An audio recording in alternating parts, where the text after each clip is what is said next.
Hey everyone, welcome back to Motor Authority A, where we break down the latest in global defense tech, mobility innovation, and strategic military developments. Today, we're diving into a cutting-edge weapon system that's making waves in Southeast Asia and around the world: the GLSDB, or Ground-Launched Small Diameter Bomb.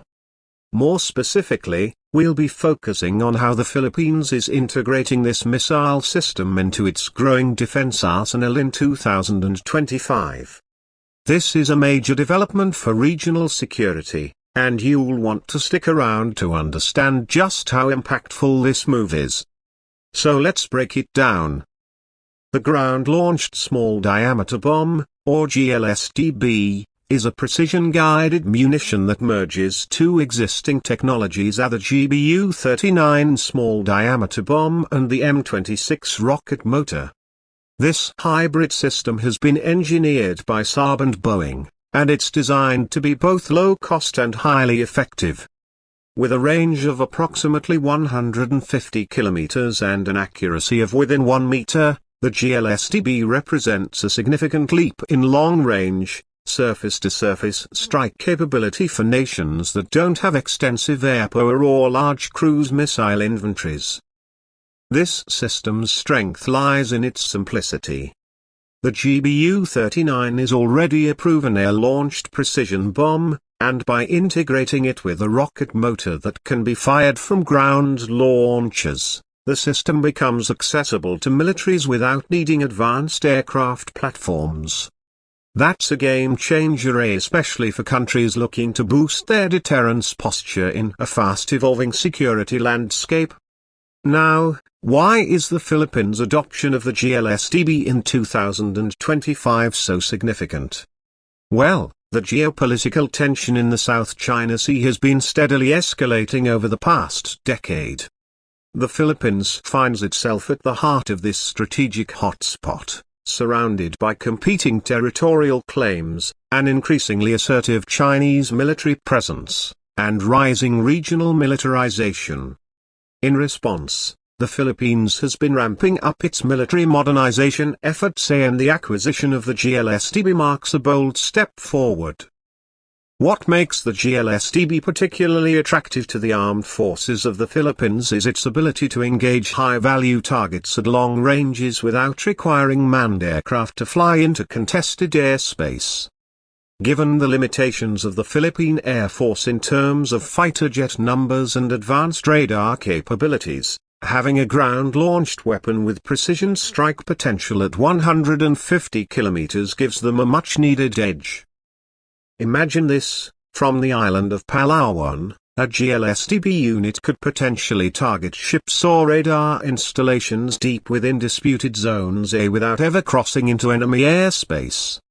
That's not just tactical flexibility, it's strategic deterrence. Let's talk capabilities. The GLSDB can be fired from existing MLRS or HIMARS systems, making it modular and easy to integrate with allied military platforms. Once launched, the munition separates from the rocket motor, deploys wings, and glides toward its target using GPS guidance. This isn't a ballistic missile. It's a precision-guided glider, capable of hitting moving or static targets with an error margin of less than a meter. That kind of accuracy opens the door to surgical strikes, against airfields, logistics hubs, or even mobile missile systems. And because it can be launched from concealed ground positions, it's tough to detect and harder to counter. It's also cost-effective compared to traditional cruise missiles, meaning the Philippines can deploy these in greater numbers without straining their defense budget. Another key advantage is the ability to program complex flight paths. The GLSDB can maneuver mid-air to hit targets from unexpected angles, even flying around mountains or obstacles. That makes it a nightmare for enemy defenses and a dream come true for planners designing multi-layered operations. In 2025, the deployment of the GLSDB by the Philippines is not just symbolic, it's operationally critical.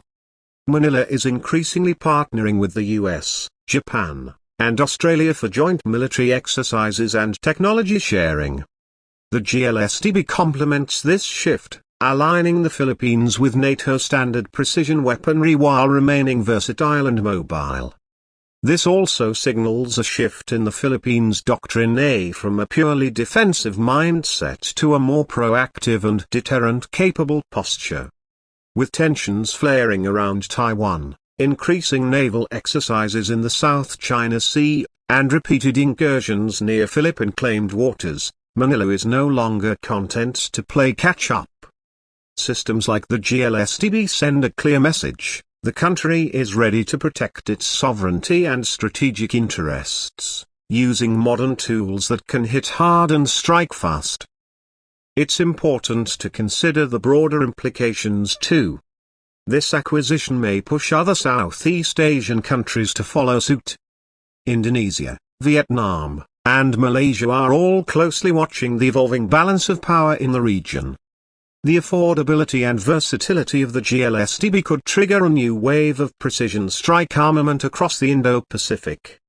And that might alter the military calculus of major powers operating in the area. On the technical side, Saab has stated that the GLSDB can engage both land and maritime targets. That means naval assets approaching disputed reefs or shoals could find themselves within striking distance.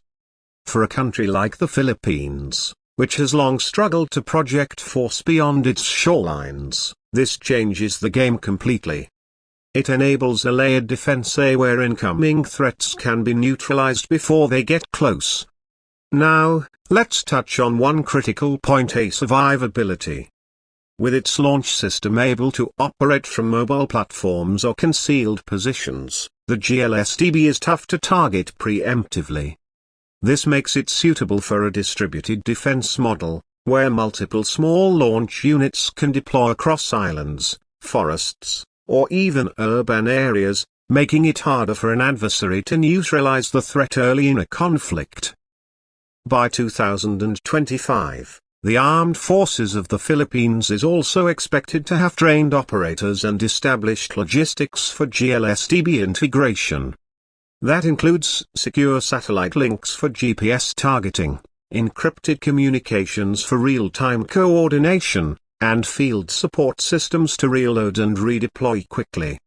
This isn't a piecemeal capability, it's a scalable, deployable strike network. Critics may argue that missiles like the GLSDB escalate tensions, but the reality is more complex. For smaller nations, having precision strike systems serves as a credible deterrent. It discourages opportunistic aggression and strengthens alliance cohesion. In that sense, the GLSDB is not just a weapon, it's a strategic signal. So what should we expect moving forward? The Philippines' use of GLSDBs is likely to expand, especially if integration proves smooth in early field exercises. Expect to see joint drills with US and Japanese forces showcasing interoperability. We might even see future variants with enhanced seekers or increased range. And as satellite targeting and drone recon continue to improve, these missiles will only get more precise and more lethal. To sum it all up, the GLSDB is not just another missile. It's a symbol of transformation. It represents how emerging nations are leveraging smart technology to close the gap with more established military powers. And for the Philippines in 2025, it's a vital piece in the puzzle of regional security. Thanks for watching Motor Authority. If you found this deep dive informative, don't forget to like, subscribe, and hit that bell icon for more insights into the future of military tech and defense systems shaping our world. Let us know in the comments what other platforms or nations you want us to cover next. Until next time, stay sharp, stay informed.